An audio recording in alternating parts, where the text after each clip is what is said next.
Welcome to the deep dive. We've got some really fascinating source material you sent us for this one, focusing on a document called The Role of the Church Planters in Church Planting. And it's not just abstract theory. No, not at all. It really dives right into the messy, practical stuff people face on the ground, especially when they're trying to start new faith communities in, really difficult environments. That's right. So the core issue isn't simply should outsiders, often expatriates, be involved. It's more about this vital and, pretty debated question of how involved they should be, particularly in those very early, fragile days. Exactly. So our mission today really is to pull back the curtain on this whole thing. We want to unpack the different viewpoints, the sort of nuts and bolts questions planters wrestle with, what the Bible might tell us, and all the factors that kind of shape these decisions about how hands-on outsiders should be. Yeah, because it's definitely not a simple stay back versus take charge kind of thing. It's way more nuanced. Absolutely. And the choices made have real consequences for whether these new groups actually take root and flourish. Or if they just struggle and fade out. So let's dig into what the source material lays out. It kicks off by stressing that this whole question about the planter's role, especially the expatriate's role, is a really hot topic. There's a lot of debate. It's not about if they have a role usually, but the degree of involvement. Yeah. How much do they step in right at the beginning? And the source paints this really typical picture, right? You've got a team. Maybe they've spent time learning the language, building relationships. Yeah, doing the groundwork. And then finally, some breakthrough. Yeah. People start believing, maybe like the source mentions. Some folks from a Hindu background, perhaps they connect with a few existing believers who were isolated before. Right. And just like that, you have this tiny brand new group. Exactly. And they're new to faith, probably looking to the team who helped them find it. And immediately you're hit with these really practical, quite challenging questions. Yeah. Like, okay, do we, the planters, start leading this group? Do we teach them? Or do we try to, push the local believers forward right away, even if they're only weeks or months into their faith? Stay in the background, maybe, yeah. Yeah, and then there's follow-up. Who helps them navigate joining this new community, maybe dealing with being ostracized by family? Who's actually providing that close shepherding, that pastoral care? These are brand new, often vulnerable believers. And how do you even make decisions together? But maybe the trickiest one the source points out is, okay, let's say the planters do lead initially. When do you hand it over? And how do you do that responsibly, especially when the local believers are still, pretty immature in their faith? It highlights what the source calls this crucial incubation period. Yes. That time needed before you can realistically identify and appoint mature local elders. It's not a phase you want to drag out, but it might be absolutely vital for the church's survival. The source uses some great analogies to illustrate this fragile early stage, doesn't it? And the planters' potentially necessary temporary role? It really does. I like the bonfire one. Me too. You get that tiny spark, right? A fragile little flame. And you instinctively cup your hands around it. Protect it from the wind. Gently blow on it. Add tiny bits of fuel carefully. You can't just walk away or poof, it's gone. Or the midwife analogy. She's not the parent, obviously. Her role is temporary. But essential. Absolutely essential for a safe delivery, getting things started properly. Without her, things could go wrong. And the scaffolding. It's clearly not the building. Not permanent. Just a temporary support structure. It lets the builders put up the main walls, the essential frame. Once the building's solid, the scaffolding comes down. Exactly. And these images really underline the point that this initial temporary support from the planter might be, non-negotiable sometimes for building a strong foundation. And the source lists 7 key ministry activities that just have to happen in this early phase, regardless of who's actually doing them. Yeah, these are building blocks. Okay, let's tick them off. You've got discipling one-on-one group settings. Gathering believers, actually initiating meetings. Cultivating what the source calls body life, that mutual care, prayer, worship, sharing life together. Then teaching the word sound doctrine, super important. Problem solving, because problems will come up. Oh, definitely. Pastoring and caring for individuals. And crucially, starting to develop future leaders from within the group. So the big question remains, who does this and how much falls to the outsider?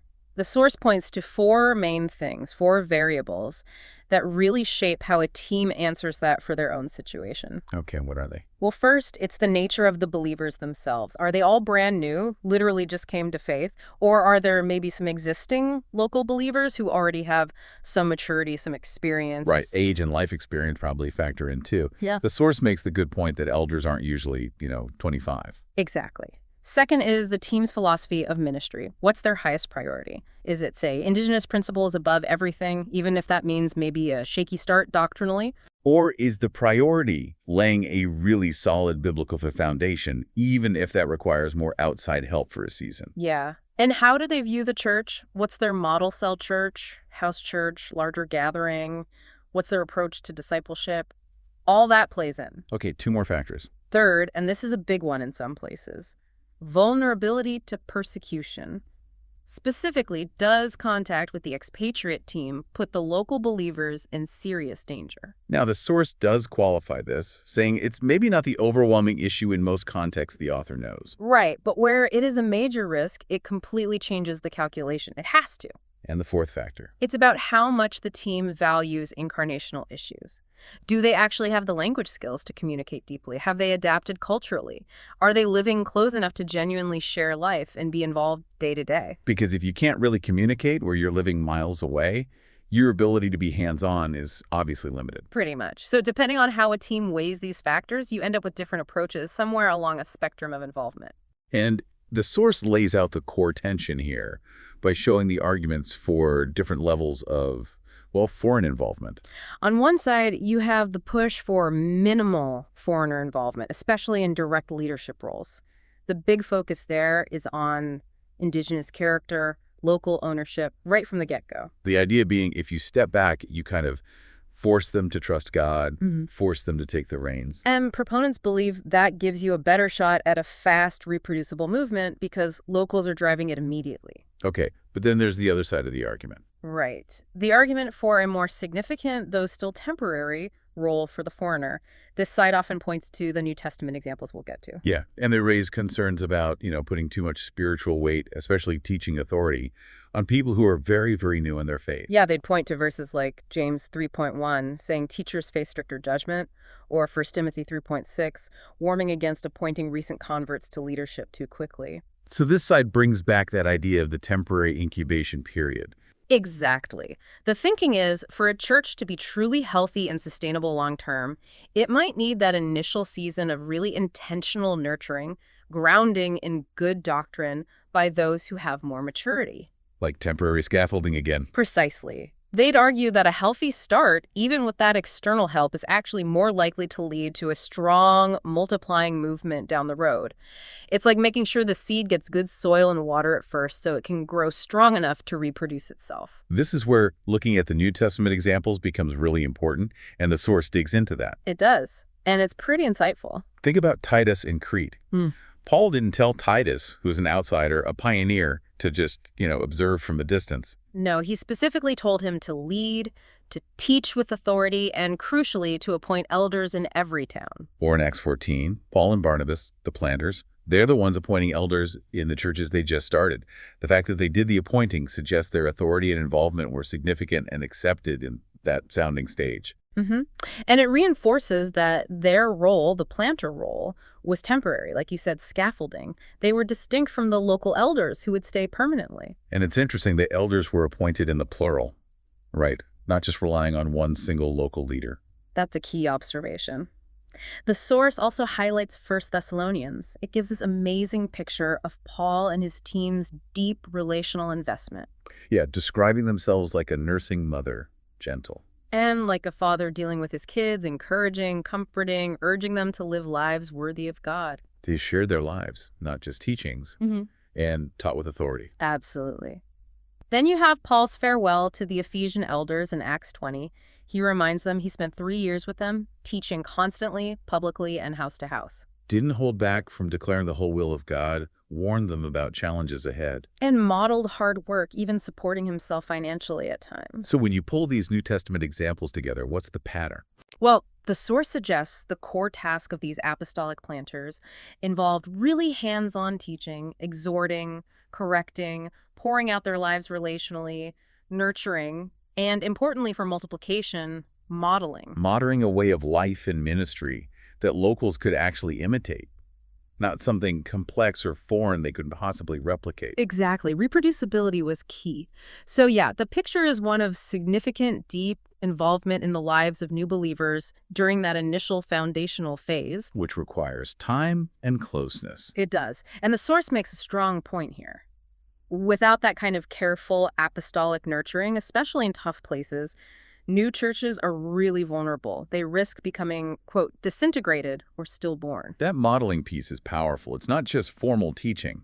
The source had those two real-life stories. Yeah, those are great illustrations. There was Hassan, the young man from a Muslim background. He talked about seeing the planter's family life up close. Right. He was apparently shocked when the planter told his wife to go exercise and said he'd watch their daughter. That just wasn't done in his culture. It was an unfiltered glimpse into Christian family life, warts and all maybe. And then the other story, the team leader who had a loud argument with his wife in front of young believers. Oh yeah, he was mortified, right? Thought he'd blown his witness. Totally. But the believers, they were actually grateful. They said they felt honored he'd be that transparent because they had literally zero models in their culture for how spouses could disagree strongly but still clearly love and respect each other. Wow. So it's modeling conflict resolution, modeling forgiveness, modeling everyday life. Exactly. Life-on-life impact, sometimes more powerful than a sermon. Which leads us to a really specific challenge the source addresses. What happens in high persecution areas? This is where shadow pastoring comes in. Right. A term Nick Ripken has written about. The whole game changes when direct contact between the outsider and the local believers becomes genuinely life-threatening for the locals. So the idea behind shadow pastoring is you intentionally limit that direct contact to minimize the risk. Yeah. The method is the expatriate planter works very closely, but mostly behind the scenes, with maybe one or two key emerging local leaders, the source calls them Timothys or Lydius, Equipping them. equipping and empowering them to be the ones who actually build and lead the church gatherings. The planter might attend rarely or maybe not at all. And the hope is this leads to better contextualization because locals are fully in charge and less dependence on foreigners, which reduces vulnerability. There's that illustration of Peter, Mustafa, and Hussein that shows how it works. Peter sees Mustafa as seeking, but instead of approaching him directly. He works through Hussein, a mature local believer. Exactly. Hussein builds the relationship, shares the gospel naturally within their own cultural context, and eventually leaves Mustafa and his family to faith. Peter's empowering Hussein to do the direct ministry. It prioritizes the local connection for safety and cultural relevance. And the source does mention Ripken sharing experiences where, tragically, close contact might have contributed to believers being martyred.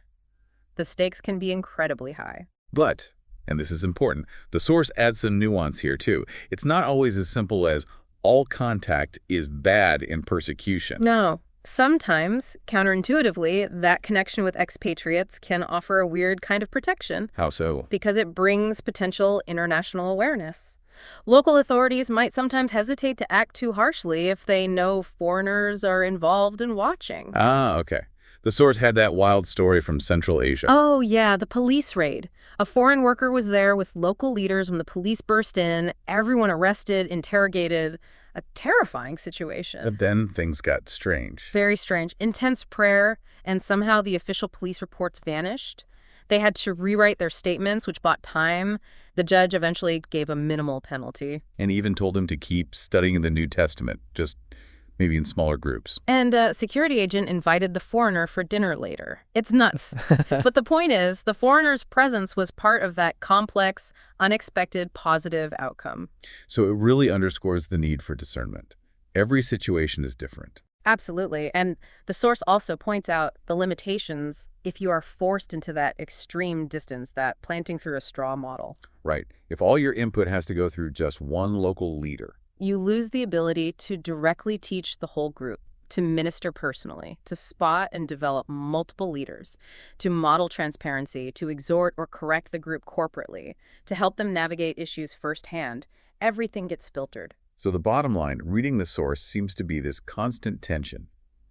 What's best for the church's spiritual growth and its physical safety in this specific place and time? Exactly. Shadow pastoring might be essential or strategic in the most dangerous spots, but in less severe contexts, maybe that more direct apostolic nurturing is actually needed to keep the believers from becoming weak or the church from stalling out. So, wrapping up the author's perspective in this document, they seem to lean towards believing that often active involvement from the planter is necessary for a season, especially in providing that spiritual leadership and solid teaching. But, and it's a huge but, they stress this doesn't mean the foreigner does everything, not even close. No, the emphasis is strong. Local believers have to be involved from day one, sharing their faith, serving each other, sharing what they're learning. That Brother Ravi story makes the point beautifully. Leading a Galatians study just 3 months after coming to faith, it shows Christ really does gift his new churches early on. So James 3.1 about teachers isn't saying new believers never share or teach. No, it's about the seriousness and the process of appointing recognized, mature elders and teachers. It highlights the need for oversight and development, which is often part of the planter's role, initially spotting and nurturing those gifts. And ultimately, the goal for any good planter is always to work themselves out of a job, right? That's the idea. Actively training, delegating, equipping locals as soon as realistically possible, knowing it won't be perfect, there will be bumps. That incubation period needs to be as short as possible, ideally, though persecution might force it longer sometimes. Yeah, and the author mentions the friend with decades of experience worrying that teams sometimes wait too long to appoint elders, maybe hindering the church's maturity. It's clearly a massive privilege, but also a really complex challenge to be involved in this work. No doubt about it. So this deep dive really surfaced that constant balancing act between outside support and local growth. How much the context, especially danger, shapes the strategy, the guidance we get from the New Testament, and just the practical human side of raising up leaders in a brand new community. And thinking about it, these core tensions, support versus empowerment, training versus delegating, laying foundations versus fostering ownership, they show up in lots of areas of life, don't they? That's true, not just overseas church planting. Anytime you're helping something new get started, a team, a project. A community initiative, anything where you're trying to build capacity in others. Which gives us something to chew on as we wrap up. Thinking about your own life, the things you're involved in building or developing. How do you figure out that balance? When is it right to step in, lead directly, maybe lay some crucial groundwork? And when is it time to step back, trust others, intentionally empower them, even if it feels risky? How do you make sure the foundations are strong while also cultivating that genuine local ownership that allows something to truly thrive on its own?